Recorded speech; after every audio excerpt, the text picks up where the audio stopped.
allé chercher, on lui a donné, et il a pris, il a eu des enfants. Dans la responsabilité même, dans l'éducation des enfants, on ne le voit pas assez. Ensuite, quand il s'agissait même de bénir un enfant, donc il a béni Jacob à la place d'Isaac. Voilà, et après, il n'a rien fait d'autre de spécial et on nous apprend qu'il est mort. En tout cas, moi je dis, Seigneur, si c'est ça ce que tu appelles une bénédiction, c'est quand même... on aimerait avoir une vie marquée, n'est-ce pas? Mais pourtant, la vie d'Isaac, je pense, est quelque part ce que le Seigneur attend de nous, les enfants de Dieu. Je dirais que la grandeur d'un homme, la grandeur d'un ministère n'est pas conditionnée par la quantité d'actes, ni par la puissance de l'influence qu'on a.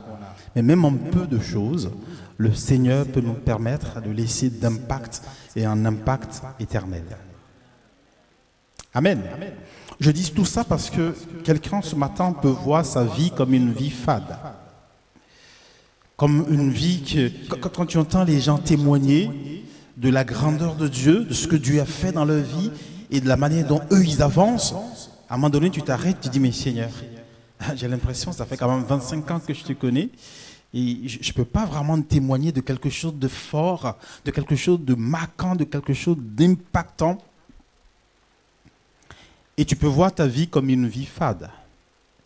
Mais je voudrais te dire ce matin, si tu es fidèle au Seigneur et aux promesses du Seigneur et que tu marches dans la fidélité de notre Seigneur, non, ta vie ne peut pas être une vie fade.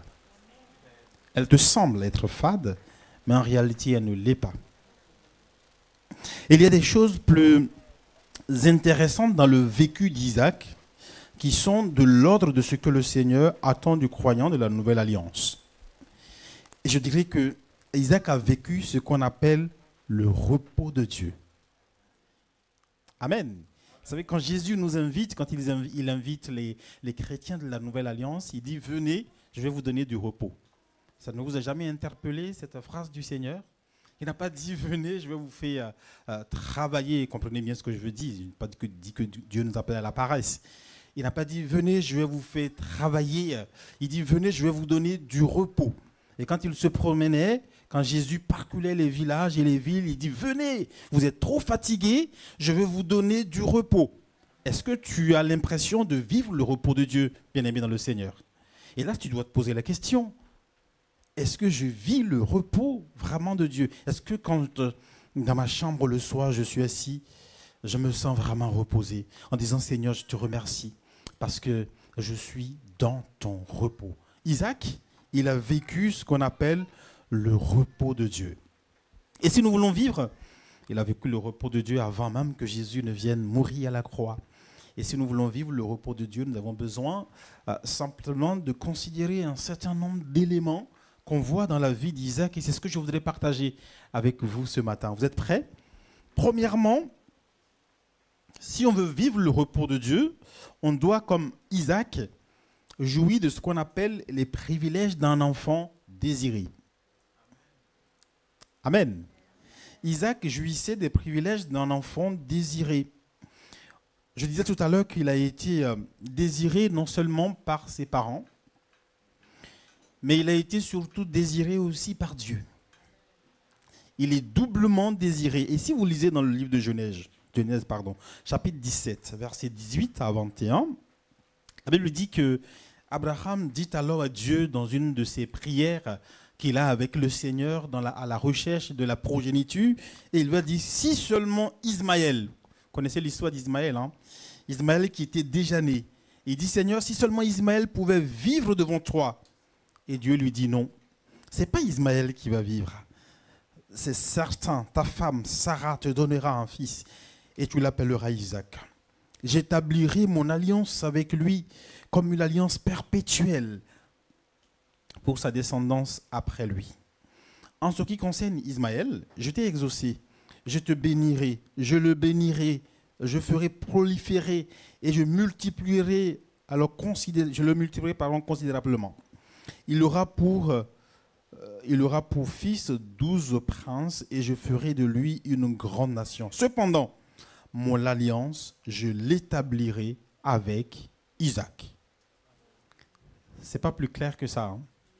Mon alliance, je veux l'établir avec Isaac. Je l'ai choisi. Vous savez, les raisons des choix de Dieu, on ne peut pas les connaître. Pourquoi c'est Isaac, pourquoi ce n'est pas Ismaël? Moi, je ne sais pas. Je ne peux pas vous l'expliquer ce matin. Mais Dieu, il est souverain dans ses choix. Il a choisi Isaac. Il dit, je vais te donner un enfant. Il s'appellera Isaac. Et cet enfant-là, je l'ai choisi. Être conscient d'être un enfant fortement désiré est un vrai réconfort dans la vie. Je prends même sur le plan biologique. Hein. Je pense que il y a des enfants qui psychologiquement, des enfants, hein, même des enfants qui sont devenus adultes, qui psychologiquement sont malades parce que leurs parents leur ont exprimé clairement qu'ils n'étaient pas désirés. Ils sont venus comme un accident dans la vie. Et je pense que quand on met ça dans la tête d'un enfant, c'est destructeur. Vous êtes d'accord avec moi? De la même manière, quand on met dans la tête d'un enfant qu'il est désiré et qu'il sait qu'il est désiré, que ses parents ont prié pour qu'il arrive à la vie, pour qu'il puisse voir le jour, qu'est-ce que c'est réconfortant. Quand il marche, il n'a pas besoin de se poser la question s'il est aimé ou pas. Il voit par les actes de tous les jours, par le quotidien, qu'il est aimé, il est désiré. Et je pense que Isaac, on n'a pas besoin de démontrer que ses parents vont le chouchouter. Même si c'est un vieux qui a 100 ans. J'aimerais bien voir comment un vieux de 100 ans chouchoute en fait un enfant. Il était chouchouté, il était aimé. Ils lui ont raconté certainement toutes les histoires. Ils lui ont raconté, Abraham lui a parlé certainement de ces moments d'intimité qu'il avait avec Dieu. Et ce que Dieu a dit de lui. Ce que Dieu a dit, les prophéties qui sont sur sa vie. Amen. Vous voyez là où je veux en venir. Alors, cet enfant, bien évidemment, se sent vraiment aimé. Quand un enfant est désiré, même si sa présence vient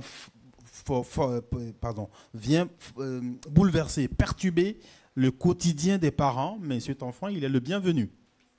Alors, on sait qu'avoir un enfant, ça perturbe, n'est-ce pas? Le quotidien des parents, mais il est le bienvenu. Isaac est conçu et enfanté après beaucoup d'années de souffrance. Il est ainsi l'aboutissement, le couronnement de tant d'années d'attente, de tant d'années de prière, 25 années de prière d'attente. Et si je vous pose la question, vous qui êtes là aujourd'hui en tant qu'enfant de Dieu, est-ce que vous savez que vous avez été désiré? Et que vous êtes désiré de Dieu? Vous savez, j'aime beaucoup la théologie parce que ça nous montre vraiment quelque chose qui nous dépasse. Dieu, depuis des siècles, après la chute de l'homme, a commencé par élaborer un plan, travailler un plan.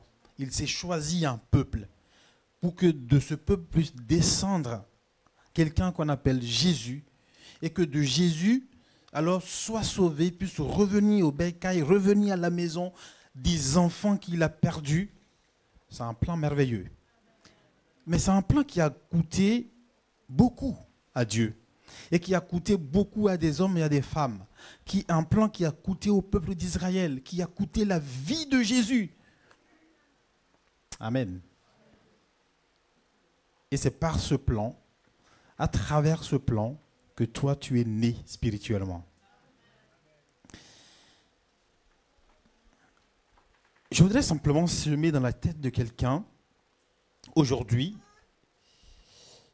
que soit banni le doute, qu'à un moment donné, tu puisses te poser la question, est-ce que Dieu m'aime?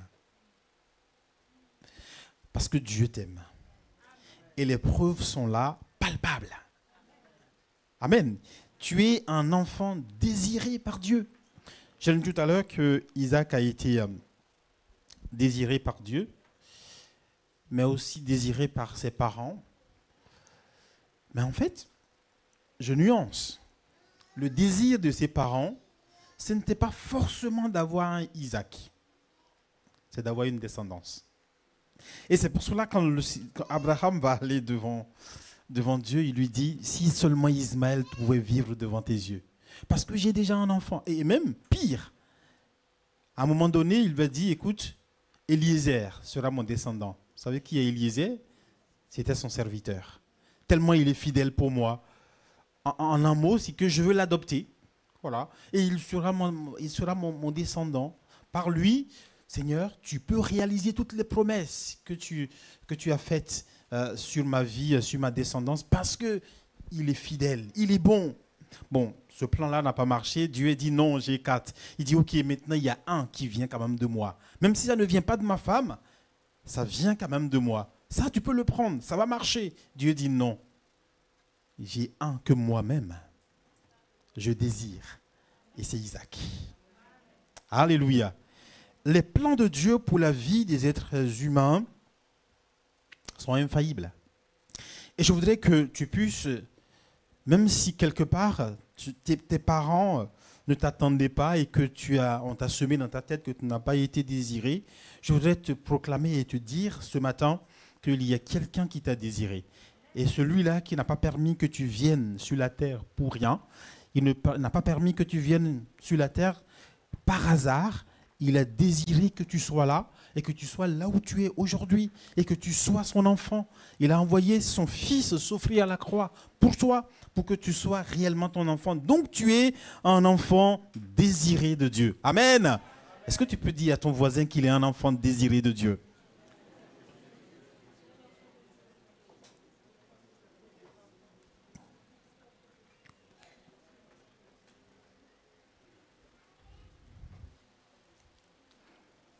Et quand on est désiré de Dieu, mais on est tranquille.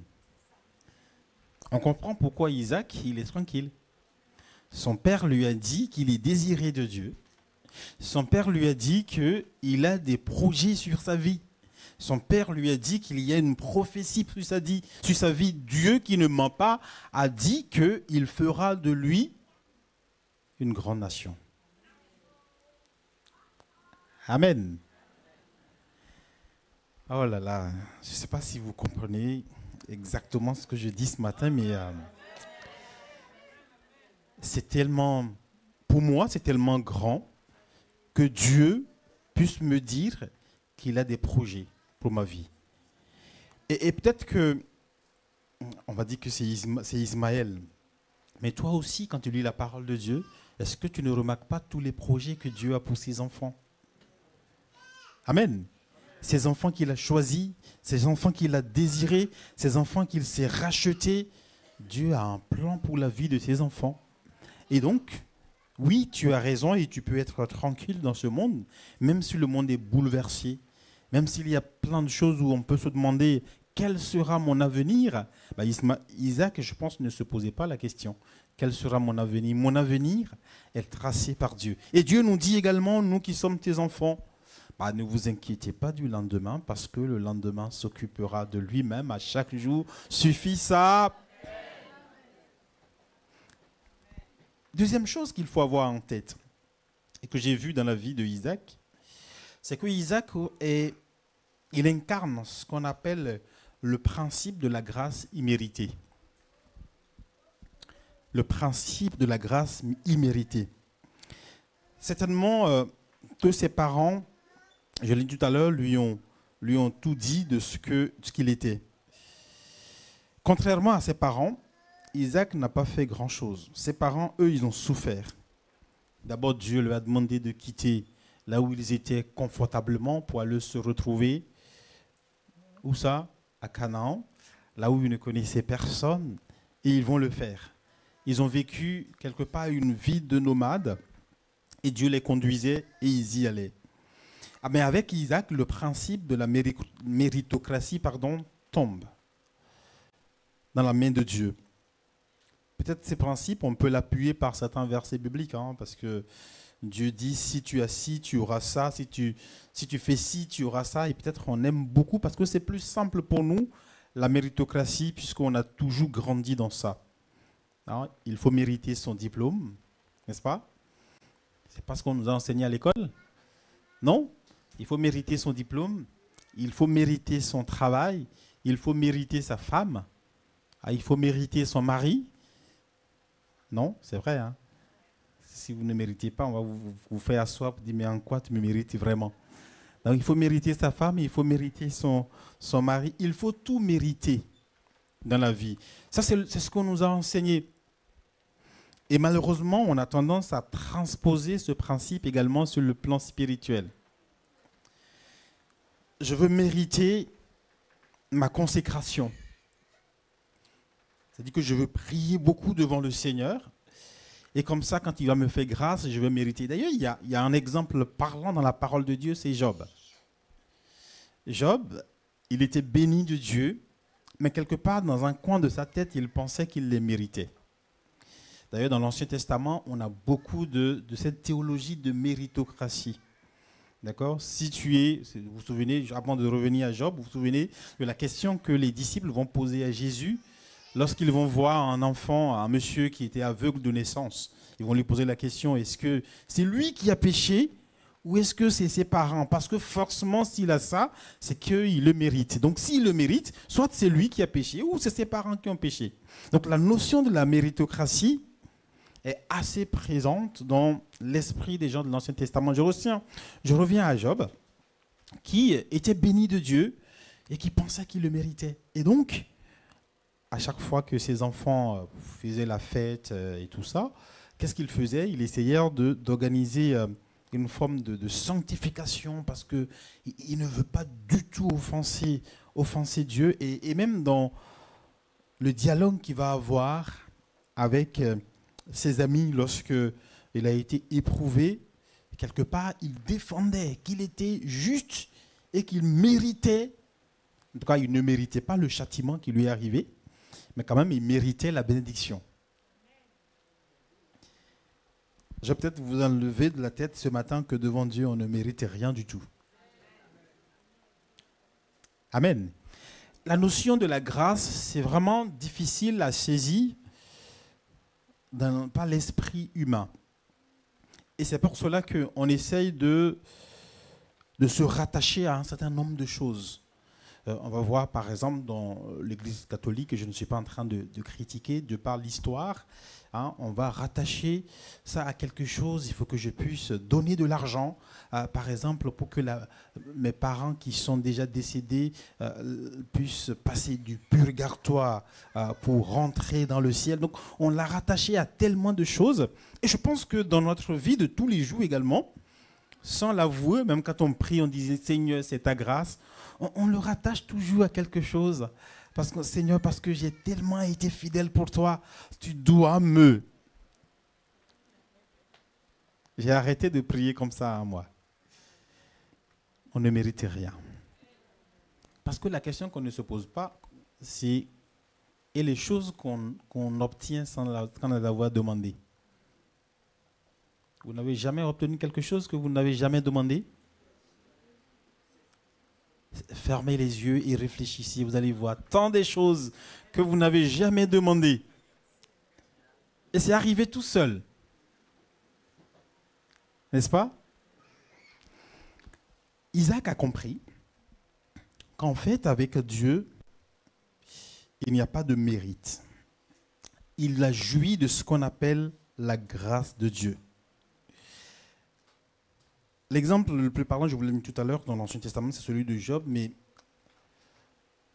ne jetons pas vraiment très vite la pierre à l'Ancien Testament parce que nous ne sommes pas très différents de notre manière de faire, de notre manière de voir les choses, parce que de temps en temps, nous pensons que nous méritons quelque chose, mais cela est normal puisque c'est notre monde qui nous a forgés comme ça. Par la vie vécue de Isaac, Dieu nous montre que la bénédiction ne dépend ni de la profondeur de notre relation avec lui, ni de la superficialité de celle-ci, mais uniquement de la faveur de Dieu qu'on appelle la grâce. Alors, je ne suis pas du tout en train de nous décourager d'avoir une relation profonde avec le Seigneur, bien au contraire, parce que la grâce nous pousse à l'action. Amen. Je ne sers pas Dieu pour avoir quelque chose, mais je sers Dieu parce que j'ai déjà quelque chose. Amen. C'est totalement une logique différente. Dans l'Ancien Testament, beaucoup servaient Dieu pour avoir quelque chose. Mais Jésus, quand il est venu, il a montré à ses disciples qu'on sert Dieu, pas pour avoir quelque chose, mais parce qu'on a déjà quelque chose. Si vous voulez, je peux vous donner des exemples. Dieu ne nous demande jamais ce qu'on n'a pas. Vous savez, même la notion de la dîme, il dit donnez la 10e partie de ce que vous avez. Pas la 10e partie de ce que vous n'avez pas. Amen. Quand Dieu envoie les enfants d'Israël dans le désert et qu'il voulait faire construire l'arche, qu'est-ce qu'il a fait? Il lui a demandé de donner ce qu'ils avaient. Il demande à Moïse, va voir les enfants d'Israël, dis-leur de donner ce qu'ils ont, une partie de ce qu'ils ont. Dieu ne nous demande jamais ce qu'il ne nous a pas donné. Et donc, quand on sert Dieu, ce n'est pas pour obtenir quelque chose, mais on le sait parce qu'il nous a déjà donné. Et on sait que notre Dieu, c'est un Dieu fidèle. Quand on est fidèle avec lui, lui, il reste toujours et toujours fidèle. Vous voulez expérimenter la grâce de Dieu? Ne le servez pas pour ce que vous n'avez pas. Servez-le pour ce qu'il vous a déjà donné, ce qu'il vous a déjà fait. Et ce qu'il nous a fait est grand. Isaac a compris que son existence même est déjà quelque chose de grand. Je disais que par la vie d'Isaac, Dieu nous montre que nous ne faisons pas les choses tout simplement nous n'avons pas les choses à cause de notre relation profonde avec lui, ni de sa superficialité. Et l'apôtre Paul va dire les choses plus simplement dans 1 Corinthiens chapitre 15, verset 10. Il dit, par la grâce de Dieu, je suis ce que je suis. Amen. Par la grâce de Dieu, je suis ce que je suis. Et sa grâce envers moi n'a pas été sans résultat. Au contraire, j'ai travaillé plus que tous. Non pas moi toutefois, mais la grâce de Dieu qui est en moi, qui agit avec moi. La meilleure manière de montrer qu'on a la grâce de Dieu, c'est qu'on travaille. La meilleure manière de montrer qu'on a la grâce de Dieu, c'est qu'on cherche la profondeur avec Dieu. En tout cas, moi, je ne peux pas négliger une relation avec une personne. Écoutez, si vous êtes un homme d'affaires ou un homme d'entreprise et vous avez un partenaire de taille, vous ne pouvez pas vous permettre de négliger votre relation avec ce partenaire-là. Vous êtes d'accord avec moi? Je travaille dans une entreprise d'aide à la personne et en fait, quand on a un contrat, moi je vais chercher les contrats, je signe des contrats. Quand j'ai un contrat très important et que j'amène, je sais comment ces clients, on les traite.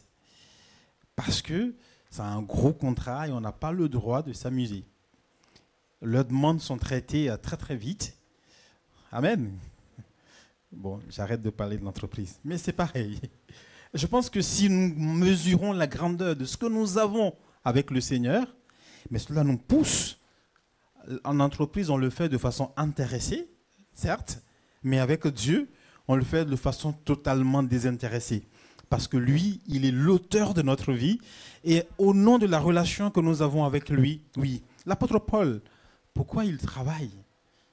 Parce qu'il dit, depuis que j'ai rencontré le Seigneur, mais tout ce que j'ai, je le regarde comme de la boue. Parce qu'en fait, je m'accrochais à des choses futiles. Je m'accrochais à des choses viles. Alors qu'en fait, j'ai découvert celui qui peut donner plus. Celui qui peut tout donner. Et c'est pour cela qu'il dit, par la grâce de Dieu, je suis ce que je suis. Mais la grâce de Dieu n'a pas été vaine dans ma vie. La grâce de Dieu m'a poussé à travailler, m'a poussé à œuvrer pour Dieu. Alléluia. C'est ce qu'a fait Isaac. Isaac sait qu'il avait la grâce de Dieu. Il méritait. Ses parents ont travaillé, ils ont fait beaucoup d'efforts. Mais lui, il était tranquille. L'enfant choisi par Dieu. Troisième chose que je vois dans la vie d'Isaac, c'est que Isaac, il a fait quelque chose que la Bible nous recommande. Il est l'imitateur par excellence de son père. La vie chrétienne, moi je dis, c'est pas très compliqué. Hein. Dieu nous demande d'imiter le Père. Imiter Jésus. Imiter le Fils, parce que Jésus est venu nous montrer ce qu'est réellement le Père. D'accord? Et donc, vivre une vie chrétienne, c'est simplement imiter Jésus. Qu'est-ce qu'il a fait, Isaac? Il a appris à imiter son père. Il est une figure, quelqu'un qui recherche la paix comme son père avec les Philistins. Si vous connaissez l'histoire de son père avec les Philistins ont toujours été jaloux. Et qu'est-ce que son père il a fait? Il n'a pas dit, écoutez, nous allons vous déclarer la guerre. À chaque fois, il se déplaçait. Amen. Il dit, ben, écoutez, vous voulez vous convoiter là où je suis, c'est pas grave, je me déplace. Et de toute façon, le Dieu qui m'a béni sur cette terre-là, il va me bénir encore. Vous vous souvenez avec Abraham, avec Lot, son neveu, à qui il a dit, écoute, mon jeune frère, mon neveu, Dieu me bénit, il veut me bénir, viens, on va manger ensemble. Et lui, quand il l'a suivi, et que Dieu l'a béni également, à un moment donné, il y a eu des conflits entre les bergers, ce n'est pas entre les deux, mais c'est entre le berger. Et puis, Abraham va l'appeler, il dit, écoute, je ne veux pas qu'il y ait de problème entre nous. D'accord? Ce que je te propose, c'est que la terre, elle est grande. Tu choisis une partie et moi, je choisis une partie. Comme ça, il n'y aura pas de problème. Mais je te laisse choisir. Et vous savez ce qu'il a fait, non? Il a choisi la partie verdoyante, la partie qui était bien. Et il dit à Abraham, Abraham dit, c'est pas grave, moi je choisis l'autre partie. Amen. Et lisez très bien, c'est dans Genèse chapitre 13. Et lorsque Abraham a choisi cette partie qui humainement semblait ne pas être, comment on appelle, une partie prometteuse, c'est là où le Seigneur se révèle à Abraham. Et le Seigneur lui dit à Abraham, lève les yeux, regarde. De là où tu es, du midi jusqu'au nord, je te donne tout. Et je vais te bénir. Amen. Abraham est un homme de paix. Et Isaac a fait pareil. Lorsque les Philistins venaient fermer les puits qui ont été creusés par son père, il dit, c'est pas grave, on se déplace. Jusqu'à arriver à un moment où il arrive sur un territoire où il n'avait plus été dérangé. Et il dit, ici, je l'appellerai Rehoboth. Parce qu'il n'y a plus de querelle. Et Dieu va me bénir. Je pense que c'est très, très important. Mais il a appris ça où? Il a imité son père. Il a fait ce qu'il a vu faire son père. Deuxième chose, il a présenté également sa femme comme étant sa sœur. Qui l'a fait pour la première fois? C'est son père. Quand c'était compliqué, il a présenté Sarah, exactement, je pense à 2 reprises d'ailleurs, à deux reprises comme étant sa sœur. N'est-ce pas? Et puis, Isaac, à son tour, il a fait la même chose. C'est pas ma femme, c'est ma sœur. Je ne dis pas que c'est une bonne chose, vous pouvez juger après.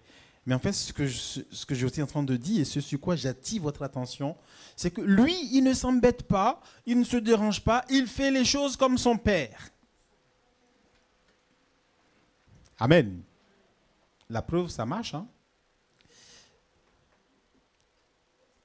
Je pense que Dieu attend la même chose de nous.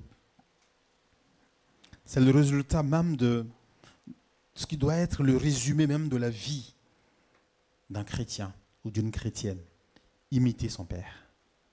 Fais les choses comme Dieu veut qu'on les fasse. Vous savez, quelqu'un a écrit un livre il y a un certain nombre d'années qu'il a intitulé « Que ferait Dieu à ma place ?» N'est-ce pas? Seigneur, qu'est-ce que tu ferais? Je fais ce que tu fais.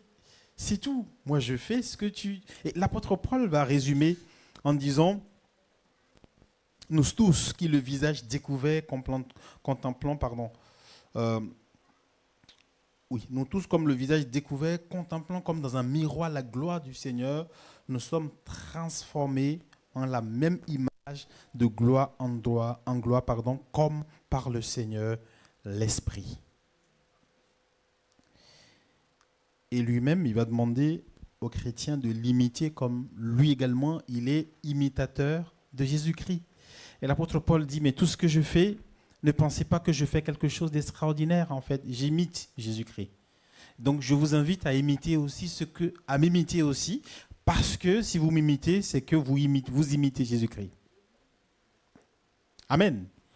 La vie chrétienne est une vie d'imitation. Dieu ne nous demande pas de créer quoi que ce soit. Il nous demande de l'imiter. Imiter Christ, faire comme Christ fait. Et de cette manière-là, nous aurons la paix et nous serons tranquilles. Et je termine avec la troisième caractéristique de ce que je vois dans la vie d'Isaac qui ressemble à ce que Dieu nous demande dans la Nouvelle Alliance, c'est que Isaac s'est laissé Dieu résoudre les problèmes qui le dépassent. Ce monsieur, quand même, à sa vieillesse, il va faire une erreur grave. Il va bénir Jacob au lieu de bénir Isaac. Pardon, qu'est-ce que je raconte? Isaü. Il va bénir Jacob, donc il a 2 enfants, d'accord, qui sont des jumeaux, et normalement c'est l'aîné qui devrait être béni. Mais à sa vieillesse, manipulé un peu par Jacob, il va bénir Jacob au lieu de bénir son frère Ésaü. C'est une erreur grave, bien évidemment. Mais à ma grande surprise, lorsqu'on lit dans la parole, en fait, Isaac n'a rien fait pour rectifier, ou ne serait-ce essayer de réconcilier, on va dire, ses 2 enfants. Parce que là, il pense qu'il vient de commettre une erreur, de créer un problème grave, tellement grave qu'il n'a pas les solutions pour les résoudre. Et parce qu'il n'a pas les solutions pour les résoudre, il les a laissés à Dieu. Et je suis convaincu que certainement qu'il a prié, il a confié ça au Seigneur. Il dit, mais Seigneur, écoute, tu sais que ça ne vient pas de moi, c'est une erreur, certes, mais je ne l'ai pas fait sciemment. J'ai créé quelque chose, mais ce que je sais, tu es le gardien de ton alliance. Dieu est le gardien de son alliance, et étant le gardien de son alliance, il est convaincu que Dieu, d'une manière ou d'une autre, finira par trouver une solution à ce problème-là. Et il a trouvé une solution. Ce problème, en tout cas entre Isaac et Ésaü, vont être résolus au chapitre 32, où Dieu va venir rencontrer Jacob à Péniel.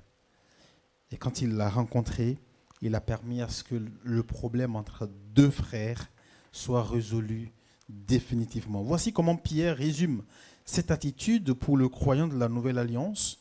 Dans 1 Pierre chapitre 5 et le verset 7, « Déchargez-vous sur lui de tous vos soucis, car lui-même prend soin de vous. »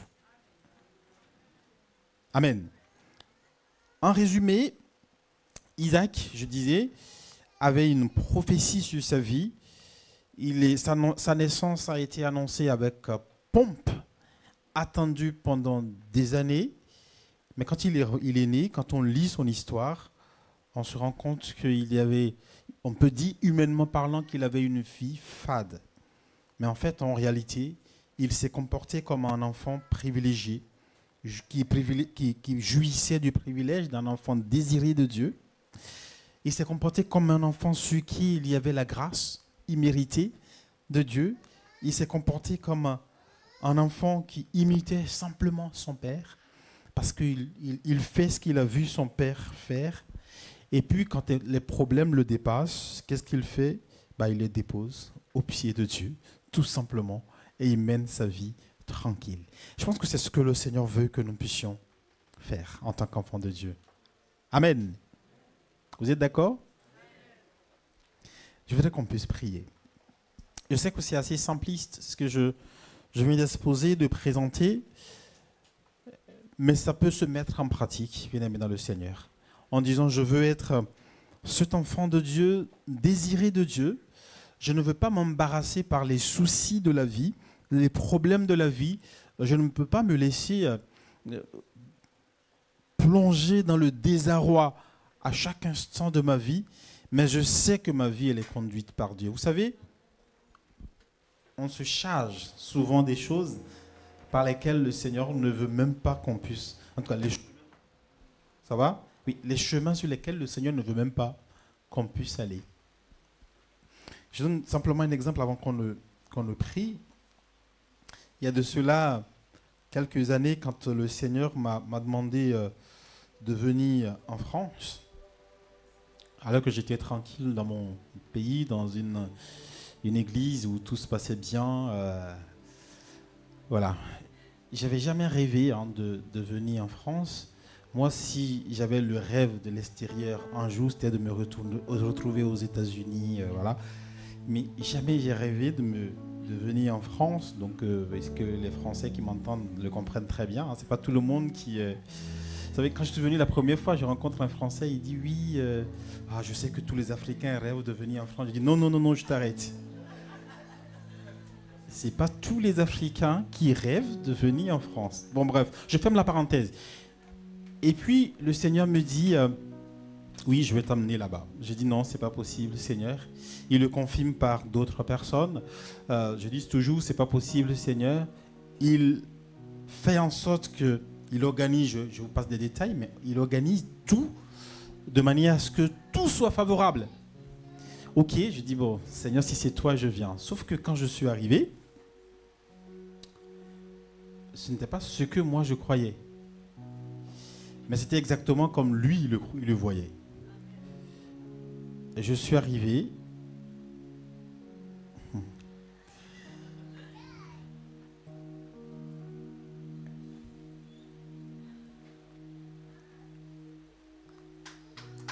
J'avais l'impression que toutes les portes étaient fermées. Moi, je pensais que c'est exactement comme ce qu'a vécu Joseph. Dieu dit à Joseph, tu vas être grand. Je vais t'amener quelque part. Tes frères vont venir se prosterner devant toi. Point. Mais jamais il n'avait pas compris que deux tes frères vont venir se prosterner devant toi. Tu vas te retrouver au fond d'un puits. On ne va pas plus bas que ça, hein. Quand tu te retrouves au fond d'un puits. Et je suis sûr qu'au fond du puits, il demande au Seigneur, mais comment ça va se passer pour que je sois élevé au point que mes frères viennent se prosterner? Là, je suis au fond d'un puits. C'est parce que tu m'as dit. Mais Dieu, lui, il a prévu les choses. Il a tracé son chemin. Je sais, je ne suis pas là pour vous dire que non, je savais, j'avais le plan tracé en tête et puis je fonçais par la foi. Je ne suis pas là pour vous dire ça, hein. Oui, j'ai eu des moments de découragement. J'ai eu des moments où un jour j'étais dans le bureau de Jean-Marie, que tu connais très bien. Je lui ai dit, je veux rentrer chez moi. Et il m'a dit, j'ai pas oublié, hein, j'ai besoin de toi parce que je pense que le Seigneur a quelque chose à faire avec toi en France. J'ai dit oui, mais je ne vois pas maintenant. Mais Dieu avait son plan tracé que moi je ne voyais pas. Et jusqu'aujourd'hui, je n'ai pas encore fini, hein. J'ai l'habitude de me définir comme, je dis quand Dieu ouvre, moi j'attends qu'il ouvre une porte, il ouvre une fenêtre. Mais ce n'est pas grave, il faut sauter, il faut passer par la fenêtre. Puisqu'il ouvre une fenêtre, moi, vous savez, c'est beaucoup plus simple de passer par une porte que de passer par une fenêtre. Parce que la fenêtre, elle n'est pas faite pour un passage. Non? Vous allez me dire, mais il parle en code. Oui, c'est pas grave. Mais Dieu ouvre les fenêtres. Et je passe par les fenêtres. Et en passant par les fenêtres, je vois sa grâce. Et sa main de bénédiction. Et tous les jours. Et quand je voulais me marier,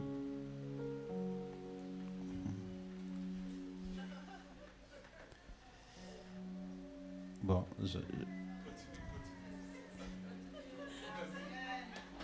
j'étais sur un chemin où vraiment pour moi c'était le meilleur. Celle avec celle que j'avais rencontrée, j'ai dit, mais Seigneur, merci, parce que ça, je pense que c'est le meilleur. Selon moi, mes plans, selon mes dessins, la façon dont je vois les choses.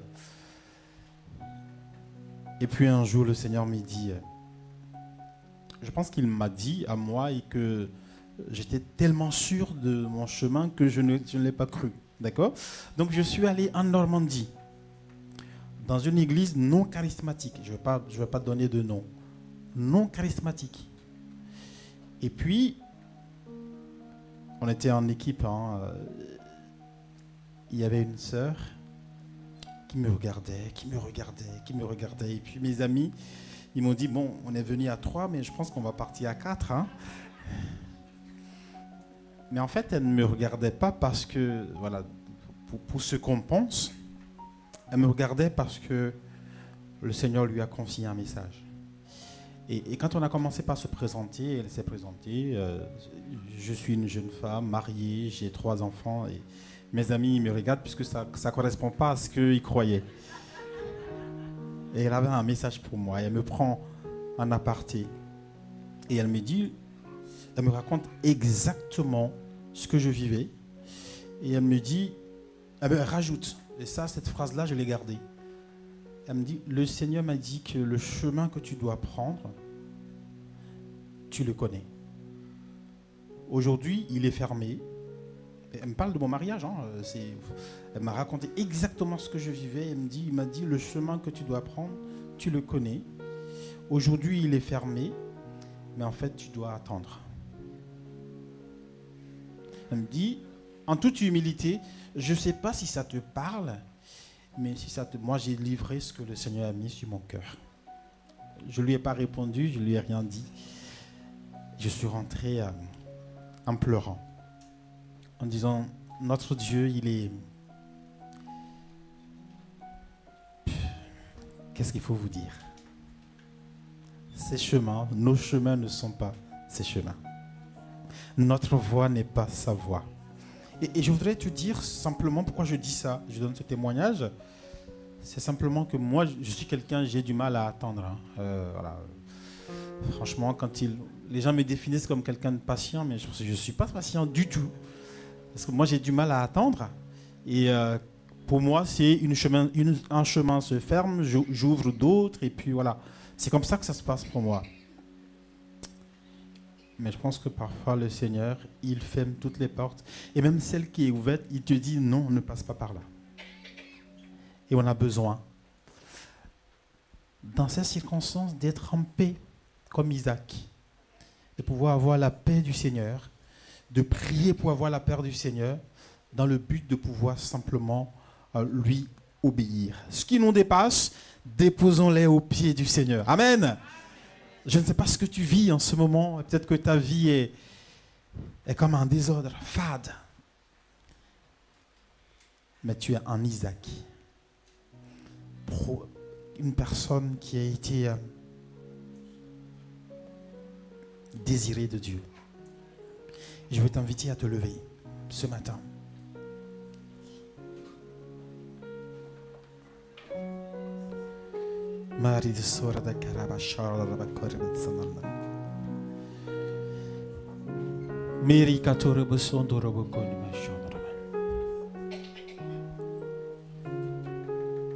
Je n'ai jamais dans mon ministère vu un aveugle, prier pour un aveugle dont les yeux se sont ouverts. Peut-être que j'ai jamais vu une guérison miraculeuse, spontanée. Mais je peux témoigner que dans la marche avec le Seigneur, dans les choses simples de la vie, j'ai vu tellement de miracles, tellement de choses incroyables, tellement de portes qui s'ouvrent parce que on fait confiance en Dieu, le Dieu de l'alliance. L'alliance qu'il a nouée avec toi, c'est une alliance éternelle. T'as un chant pour moi?